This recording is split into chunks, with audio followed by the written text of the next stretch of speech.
তিন দাবি আদায়ে কমপ্লিট শাটডাউন কর্মসূচি পালন করছেন দেশের সরকারি প্রাথমিক বিদ্যালয়ের সহকারী শিক্ষকরা। সকাল থেকে বহু বিদ্যালয়ে তালা ঝুলিয়ে দিয়েছেন শিক্ষকরা। বন্ধ রয়েছে চলমান বার্ষিক পরীক্ষা।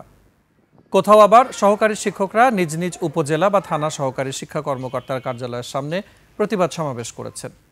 তবে ঢাকা সহ বিভিন্ন বিভাগীয় শহর এলাকার কিছু প্রাথমিক বিদ্যালয়ে পরীক্ষা নেওয়ার খবর পাওয়া গেছে। তিন দাবি আদায়ে প্রাথমিক শিক্ষক দাবি বাস্তবায়ন পরিষদের ডাকে এই কর্মসূচি পালন করা হচ্ছে। দাবি আদায় না হওয়া পর্যন্ত আন্দোলন চালিয়ে যাওয়ার ঘোষণা দেন সহকারী শিক্ষকরা। ওদের মেধা বিকাশে কোনো সমস্যা হয়নি, কারণ আমরা রুটিন অনুযায়ী তাদের পড়াশোনা চালিয়ে যেতে বলেছিলাম এবং এটাও বলেছিলাম যে তোমাদের পরীক্ষা যেদিন হবে ওই দিন রুটিন অনুযায়ী হবে।